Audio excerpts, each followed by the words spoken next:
Hello, hello, hello! Orange Garcia here from the OLPMC community, and today is a brand new month and we're gonna enter into a brand new series. You know what? Last holiday we did a special with the Garcia family and we discussed B2B. It's turning your burdens into blessings. But for this love month, for those who have forgotten, it's February, it's the love month, right? We're going to talk about a different B2B. It's from blocks to bridges. So we're going to talk about the blocks to a loving family and we're going to turn them into bridges in order to make sure that our family remains stronger, we remain deeper in love for each other. So that's what we're gonna cover for today. But before we officially start our program, I just want to be able to ask my family to just say hello. Hi, happy Friday. And we're gonna go hit the ground running and we're gonna talk again. The first segment of the show, we're gonna talk about the blocks to a loving family. So there are different blocks that we're gonna talk about. I hope and pray that you kind of identify with it. You know, you have to be honest with each other as a family that one way or another that we are somewhat guilty of holding this block and making it a stumbling block from becoming a more loving family. So for our first block, who wants to talk about it? Okay, speaking of blocks to a loving family, the first block is criticism. Criticism is attacking the other person. It's quite different from correction. From my experience, I know that criticism it comes from the lack of understanding, empathy, compassion, worst, love. Because when I criticize, I think about my own standards and I want to impose my standard on the other person. And this is sad because when it happens within a family, then it becomes a source that is kept harbored. It is a source of future disagreements. My criticism, for example, comes from my own self-centeredness. Like, for example, when Claire becomes suspicious of me, I always tell her, para kang nanay mo. Lahat ng suspicion, naiisip. Pati sa akin, ibinabato mo. Then that is a hurting criticism to her because I also mention her mother, who is very close and very dear to her. I was able to say those things because I want to hurt her the most. That is an example of my criticism. So the next block, for me, I had my own blocks when I was growing up, but the strongest that I could remember and what my family could identify and remember is a block of hostility. So looking back from my understanding, hostility is an indication that there are some unexpressed emotions, right? And it's also a reflection of what's inside of us. So my hostility before, it came with a name. It's called the black sheep of the family. I remember being rebellious, not obeying my parents, and I don't know why I was doing that, but I got most of the palo and that spanking from my dad back then, but those were the good old days. Looking back, in my 40s, when I started doing my soul searching, it took me about 5 to 7 years maybe to do my soul searching. And I had to really understand me, why I say the things I say, do the things I do, what makes me tick, or what motivates me. I have no specific example of a memory that I could think of right now, but I do remember that I would react very strongly with my boyfriends in my relationships. And it's because as I look back, I craved a lot of attention, and I don't know why that is. Maybe when I was growing up, I was the kind of kid that I needed attention, or maybe I felt like I was not being heard, or I had some kind of expectation that was never met. I don't know. I mean, I'm 50 now, so I don't remember. But it's very clear in my memory that unexpressed emotions, when I'm frustrated or when I'm angry, I brought that over to my marriage, to my younger relationship with a boyfriend, and also to my children when they were growing up. So that was my strongest block. The third block to a loving family is disrespect. I'm very guilty of this just because I believe that disrespect is really rooted on pride and arrogance. You guys know I've always said it that I'm a mama's boy. Being the only boy among the siblings, I felt that I really was spoiled by both my mom and dad. So probably growing up, I really had a very strong sense of confidence. Even when I walked in any situation or in any room, I really feel that I could get a handle of things. But, and this is a big but, because it gets out of hand. That confidence, when it's blown out of proportion, or if it's misplaced, or if it's coming from a place of pride, it becomes arrogance, it becomes disrespectful. You start believing that you're the smartest person in the room. And nobody was spared of this, of my arrogance. Even my own parents, especially my mom, when we were trying to revive the school and turn around the school out of its bankruptcy, I remember always butting heads with my mom, and I always forgot my place as a son. I always felt that because of my past successes that I was better than her, which was a very wrong way of looking at things and thinking about things. So I wanted to prove that I was better than her. So my intention was coming from a bad place, and I ended up always disrespecting her. So that's really one of the powerful blocks to a loving family: disrespect. The next is control. So it is simply just trying to be the boss. Okay?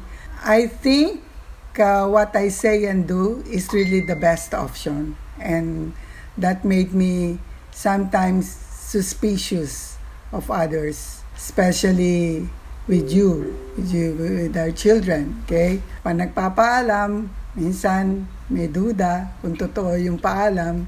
Because during the early years, when you were still young, si daddy, ang work niya is really always out of town during weekdays. So, it molded me to be really independent. So, I decide by myself, kasi sabi niya, wag mo na akong tawagan, ikaw na mag-decide. Okay?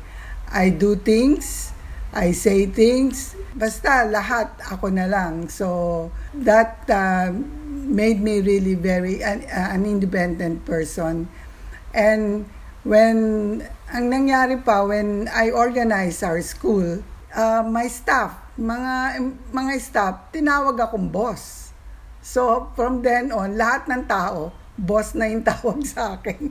Every time I go, kahit na yung mga new teachers, boss din ang tawag sa akin. Dala-dala na yun, hindi na naalis. So, when si Cherry, pa nagpapaalam, hindi mo alam kung totoo yung sinasabi. So, siyempre, itatry mo din. Pipigilin mo yung sarili mo maging controlling. I was not really that strict mom, di ba? Inggit na inggit nga yung mga friends niya sa inyo, di ba? So, I would let you do things and learn from whatever mistake you will do. So, that's it. Okay, the next one, blocks to a loving family, is indifference. It is when we act like we just don't care about the other person. It's more like a lack of sympathy or a lack of interest. Brene Brown, in one of her talks, once said, hate isn't really the opposite of love, but indifference is the opposite of love. So once you get to a point of you just don't care, then you've reached that extreme point of not wanting to move on into your relationship or your connectedness to another person. I didn't realize I was guilty of this until I got married, and then eventually, of course, that marriage ended. And that was one of the things that I learned from being in a married relationship, that I was indifferent. How did I get to that point? I'm still not sure, but I'm thinking, based on psychology, as the second child, you're always the one that's kind of neglected, or the middle child, you're kind of the neglected one. The first child always gets a lot of attention because they're the first baby. And then the second child, they're like, meh. And then Orange followed, and he's like, wow, it's a boy. And everyone's all excited. And then we have Apples, who's like the apple of Dad's eye.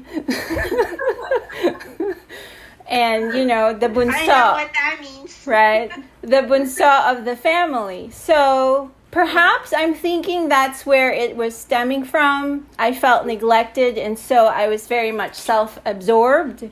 And so I brought that into other relationships, even into my professional relationship with the students. I forget that they have their own family problems at home. When they come into my classroom, I'm expecting them to work and be their best because they have to earn their grades.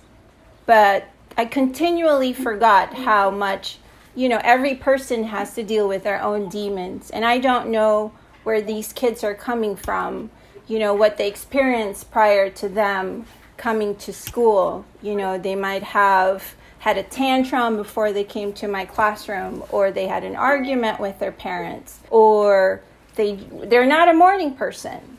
So before they even get into your classroom, you just don't know what mood they're in. Indifference really is a huge block to any relationship, whether it's family or professional, even your colleagues. Sometimes when they snap at you, you just don't know where they're coming from. So that is, indifference is a very silent killer, as I would describe it. The other block to a loving family, or we can say loving relationship, because, although we're talking about this as a family, we're really referring to all our relationships, is selfishness. I think selfishness means what people see is selfish people not wanting to share. But it really comes from a place of ayaw maubusan, or ako muna, or kailangan enough muna sa akin bago yung iba. Ganyan. So it really comes from, I guess, a feeling of self-centeredness or being used to having all the attention. Ate Peach shared, the kind of attention level that our parents were able to give. When Ate Cherry, Ate Peach were growing up, Dad was always out of town because of his work. Mom was kind of left alone making all the decisions. Kuya Orange kind of had a taste of Dad.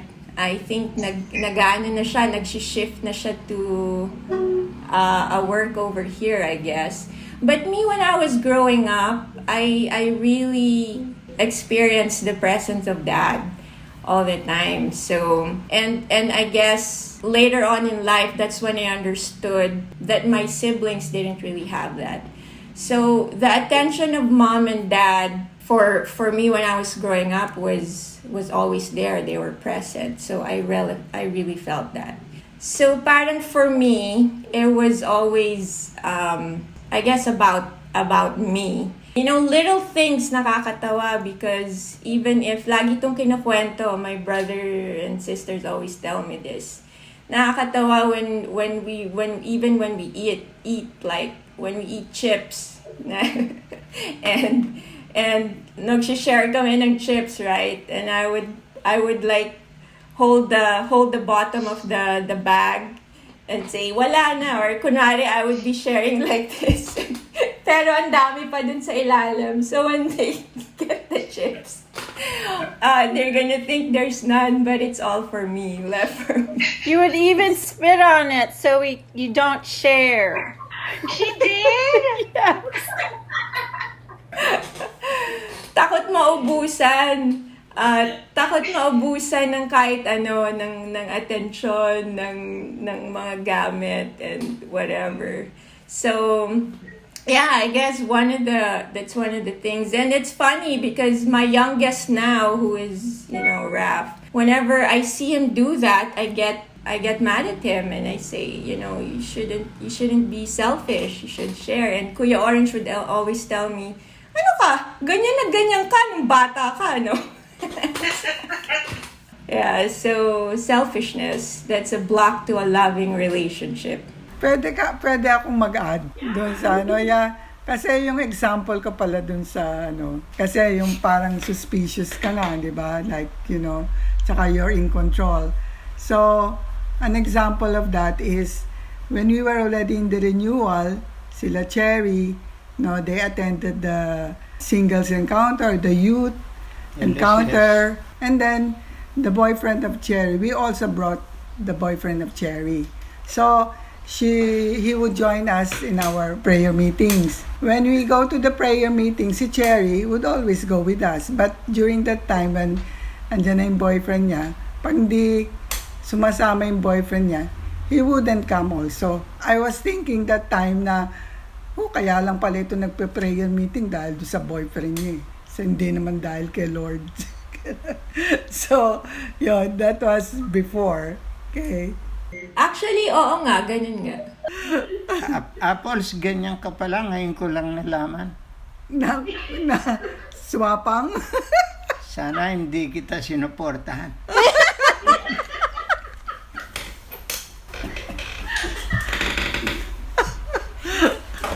So the last block to a loving family, we call it a mystery block. Why is it a mystery block? It's because it's not really that bad when you look at it.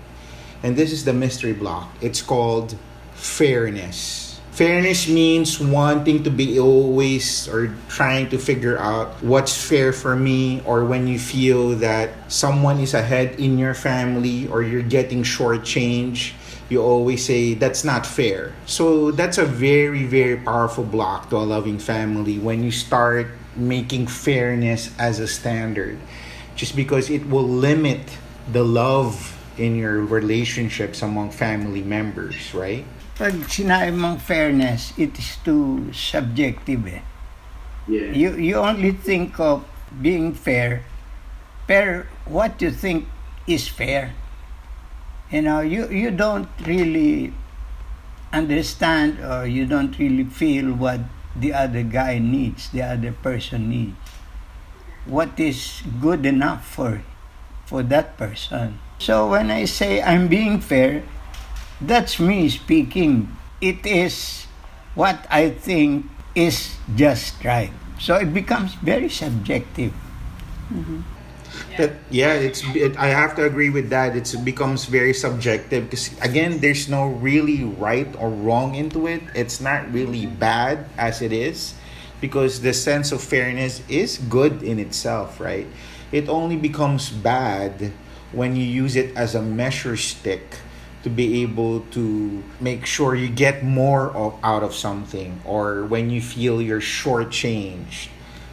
When you feel the other person or the other family member is getting more. It could be more attention, it could be more support, it could be even more love That is absolutely correct. It's a it's very subjective. That's why it really makes it very dangerous. That's why we call it the mystery block to a loving family. Yeah, we all have a different definition of fairness. What's fair to you doesn't necessarily mean it's fair to me. I think fairness is very good and positive when you're into negotiations. But relationships are not negotiations. You don't have to find middle ground all the time, because when you say fairness, you're always trying to look for a middle ground, and that's dangerous, like what you said, because it's very subjective. I love that. When it comes to relationships, especially family relationships, which should be driven and founded on love, you can't really make it fair or fair enough, because you're really talking about more. You're talking about abundance. You're talking about generosity. You're talking about sharing. So you might think you are being fair to everyone, but to them, it's not enough. Because you have a different measurement of fairness, and with the others, they have a different one also. And putting everyone's, definition of fairness together, what comes to mind, truly, I agree with everybody. It's a very vague word, just like what Peach said. What's fair to the other person is not fair to the other person. So how it becomes a block is because now an expectation is not met. And that's where frustrations come from, when an expectation is not met, because what I'm expecting the other person to be fair is he or she's not seeing it how I see it. So that's how it becomes block, and everything can grow from there. Misunderstanding, miscommunication, communication gap, silence treatment, all that stuff. So, yeah. So we've talked about all of the different blocks to a loving family, but I just want to be able to experience it, how it could be a block. All right. So starting with the first block. The first block is criticism. And the second block is control. The next block is hostility. And then there's indifference. And then we have selfishness. As you can see, we're all starting to block each other. Mine is disrespect. And blocks becomes into walls. Now you can't see us anymore. Now you can't see your family member, because all you see is criticism, control, disrespect, indifference, selfishness, and hostility. So it's very dangerous. So there you guys have it. We're talking about blocks, but we shouldn't really stop there, because this block that becomes a wall, this block that becomes a stumbling block, becomes a stepping stone, or it could become a stone, a block that turns into a bridge. So you could always use that and turn it into something good. Sometimes you just simply have to flip it. Sometimes you just have to go within yourself and let go of any negativity that you may have. Let love reign in your families right now. Okay, I was talking about criticism, which is a stumbling block to a loving family. Now, instead of criticism, we must choose to compliment. What we focus on grows. If we focus on the positive traits, then we will see the better side of the other person. And when there are times that we need to call their attention to a behavior or action that bothered us, then we must choose to remind that person of the goodness that we see in them. So now, I have many grandchildren. I'm only filled with admiration. If they do something that's not to my liking, I control myself and instead think of a good trait that he has, and then I just mention it. Earlier, I was talking about the character of Claire being too suspicious of me. Well, that was in the past. So nowadays, as we grow older, we seem to be less and less critical of each other.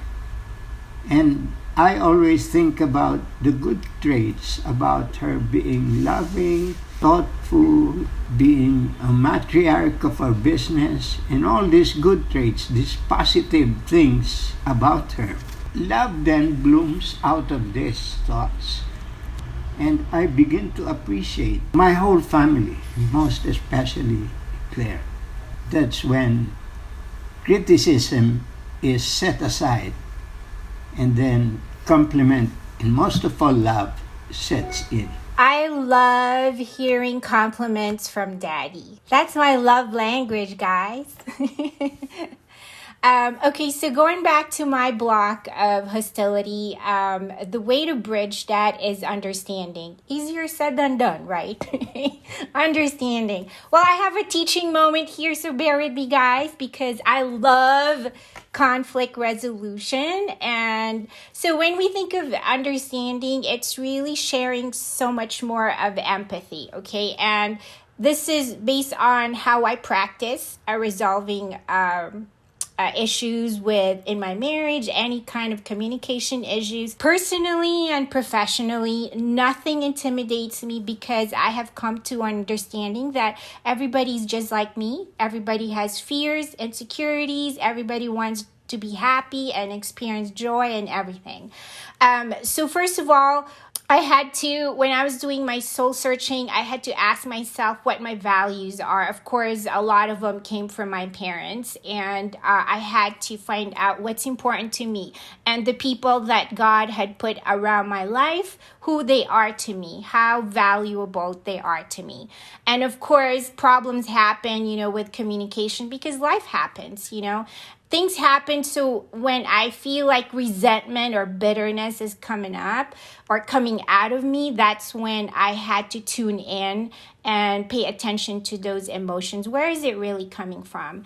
And then I have to set an intention because these people are very important in my life. Basically, build that bridge of understanding. So one of the things I remember, I attended a seminar long time ago, is to use the word I. When you're talking to or communicating with someone, it's very important that you only talk about yourself. So you use the word I. You cannot use you did this to me, you're like this and stuff. So I love doing that. So that's how I enter into communication, especially with my husband. I just start talking about me, like why my intention of why I'm entering into this communication, and even to my children now. And then another thing that I love doing is asking questions, because asking questions, that's how you understand where the other person is coming from. You cannot assume. Assumptions will just fail you. So you really have to be courageous and open enough to ask the questions so that you can understand where the other person is coming from. And then depending on what they say, then you have clarity. And that's magical. That's the aha moment, like, that's why he said that, or that's why she said that. And that's a really good feeling once you enter into that moment of clarity. And so now you have a choice to make, is to accept, like, okay, well, I was wrong. Or, well, now I understand where the other person is coming from. So it's a beautiful thing when you come into acceptance, because now you have so much more options of what you can do to rebuild this relationship and nourish it, right? And then you just decide, what's next. And that is simply to reach out and live out your value that you have thought of in the beginning. Like, this person is important to me because, and so you just decide from there, and we talked about this in the beginning, you just hit it head on. Just go for it, because this person is very important in your life. Just go for it. And then you just resolve and work towards a common goal, and always revisit, because life happens, and you just tweak it from there every now and then. So understanding takes time, and understanding that others are just like me is a big thing. And so that's the bridge that helped me to break through hostility. With disrespect, of course, the flip side to it is respect. But if you go deeper, again, the root of disrespect is pride or arrogance. So if you go deeper in turning your disrespect into authentic respect, you have to be humble. You have to have humility. You have to admit that you don't know everything and you're not really the smartest person in that relationship, in that room, in that situation. It's very important that you need to be able to open your mind, you open your heart to the other person, and just see and listen and understand where that other person is coming from. So that's how you turn your block of disrespect into a bridge of respect and humility to a loving family. So instead of control, we should choose trust. We should trust people around us. And like what Orange said, we should submit to the truth that we are not the smartest person in the room. And also, we should learn how to listen to what the other is saying or conveying, because, I have a tendency really to butt in. When people explain something or when you explain something, especially to Dad, I have the tendency to butt in. Pag nadinig ko ng medyo mali yung sinasabi niya. So si Daddy, ang would say, teka muna, makinig ka na muna. Sasabihin niya sa akin.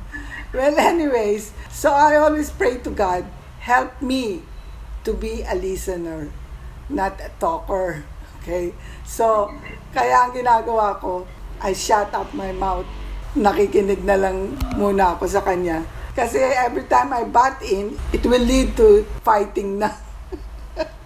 Kasi magsasagutan na kayo. But you really have to trust people around you, your children, every member of the family, that what they are saying is true. All right, so instead of indifference, we should choose compassion, because each of us is going through something, whether good or bad, and we don't know what the other person is going through until we practice compassion. We need to be able to put ourselves in their shoes or to be able to see what they're seeing.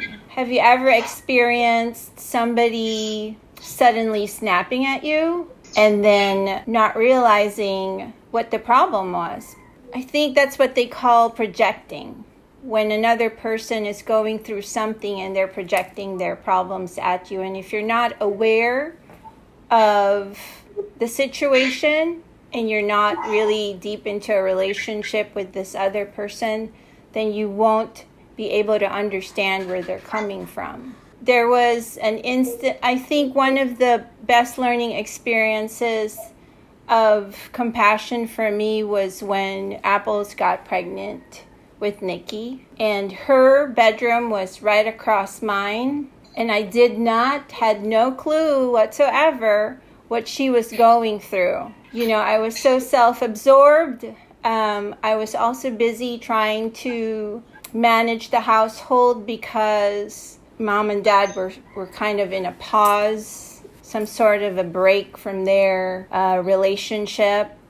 And so I was thinking mostly about myself and my struggles, not realizing that my sister was going through so much. So that was an eye-opener for me, because it made me realize how much I need to be able to reach out to Apples, who was, living with me. My bedroom was right across to her, and I had really no clue what was going on with her. And so that made me change. It became clear to me later on that that is something that, we bring to any other relationship, whether it's friendship or a romantic relationship in your marriage. Compassion is a very good bridge to any relationship. It's also one of the hardest things to teach children. If you're a teacher, building compassion in them starts from the home. And so when kids don't experience that from the home and they get into your classroom, That's something that you need to be able to model to them and teach them explicitly, because it's not innate for most kids. It's unfortunate, but that's the case. And so let's practice compassion, people. So I talked about the block of selfishness, and of course the bridge or the opposite to that is selflessness, right? Selflessness means you put the needs of others or the people you love above your own, especially when it comes to family, which is who is the most important relationship in your life. But if you look deeper, it's really believing that there's more than enough for everybody, because life is so abundant, and God in his perfect designed life to be abundant, that there is more than enough for everybody to share. I think if you have an abundant mindset, then it's easier for you to be selfless. But it takes a lot of awareness. It takes a lot of self-awareness to be able to get into that state. Because if you believe that there is much more to go around, then you would think that there is more than enough for you, just as much as there is more than enough for other people. Ate Peach shared what happened to me before when I got pregnant with Nikki at a very young age. I was 17, actually 16 when I gave birth to her. 2 days after, then I turned 17. And I realized, I think God knew that was the moment that would really turn me from a selfish person to a selfless person. Because there's no other way for you to experience and learn to be selfless but to be a parent. I think if I did not become a parent at an early age, I would still be a very selfish and self-centered person up until now. Or it would be very hard for me to change or change from that. So my kids really helped me to become selfless. But seeing my family, my parents, the love that they showed for me during that very hard time in my life also taught me to be selfless, because they showed it to me and I experienced it. And I knew that was really what love was all about. I'm really very proud of you all, of how you brought up all your children. They were all good, really for the better, better than you, better than us. And I'm sure si Gray will also be a better person, an improvement. Yeah, that's our goal. We want our kids to be better versions of ourselves. So guys, there you have it. We've been turning our blocks into bridges, but then again, we still have that mystery block, which is called fairness. And we want to be able to offer you a better way on turning this mystery block into a mending bridge, and making sure that your family becomes whole, your family is really founded on love. And this is it. Instead of fairness, choose to reach out 100%. All the time, reach out 100%. That's the better way when it comes to family. You don't count, you don't measure, you don't feel that you're getting the short end of it. You're not feeling that the other person in that family is getting more than they deserve or more than you, because what you're thinking about, you're coming from a space of love, and you just want to be able to reach out 100% and make sure that you're always putting the needs of your families above your own. Yeah, one good example, just like what Apple said, when she turned her selfish ways to selflessness after having Nikki, I was able to turn my indifference to compassion by being able to support Apples as she was taking care of an infant. I had so much compassion for her because she was so young.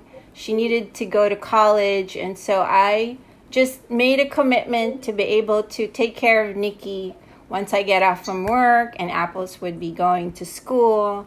And, you know, it also served me a double purpose. I was able to train myself to become a mom later on, so thanks to Nikki, because she made me become a better mom when I had my own kids. That's reaching out for me 100%. I was kind of able to pay my dues and be able to transform myself to become a better sister, a better family member. The reaching out, for some people, it's very intimidating. They don't know how or where they need to start. That's the hardest part, right? Is starting. So there's help out there.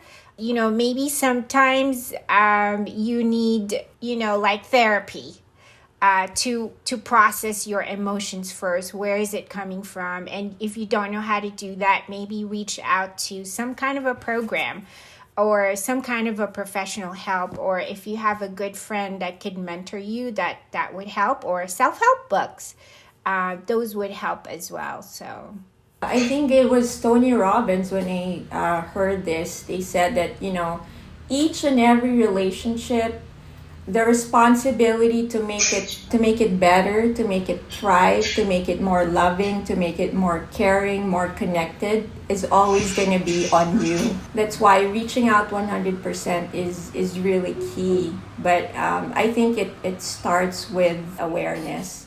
Like what Ate Cherry said, it's really about it really has to start with self-awareness. What are the things that you need to work on in yourself first so that you are able to expand and reach out 100% to the people that you love. Yep, that's great. Like, you know, you don't have to really go big right away.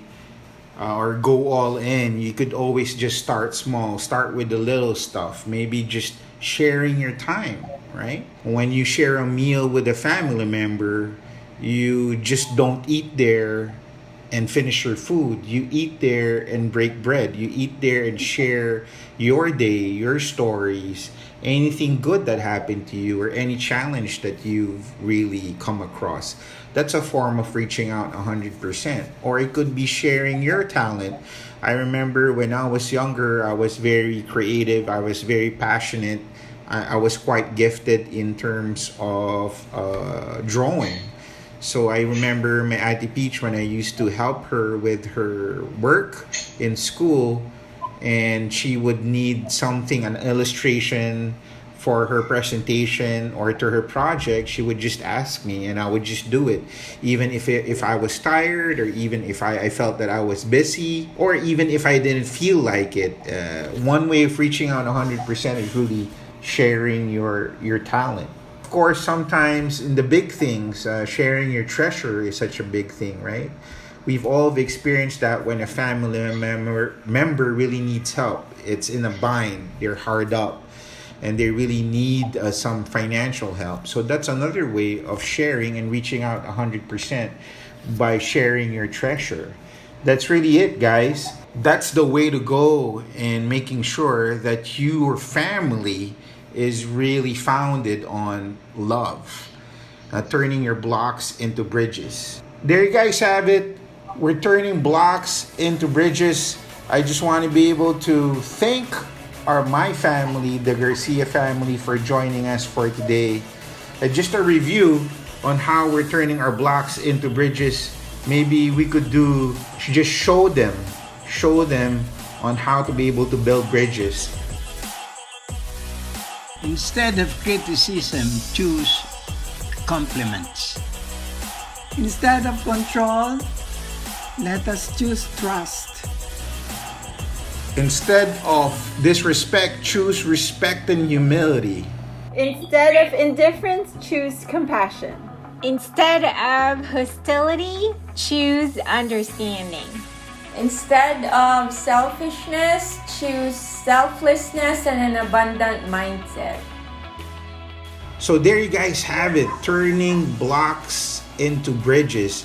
I just want to ask our family members here, the Garcia family, just to be able to address us and share their last nugget of wisdom to the audience that's joining us right now. As always, I would like to be philosophical about these stumbling blocks, because when you say stumbling blocks, they include problems, and philosophy is how to solve this problem. So philosophically, I would say that we must have an ideal, like a landmark, or if a person, a role model. There is nothing more perfect than the cross.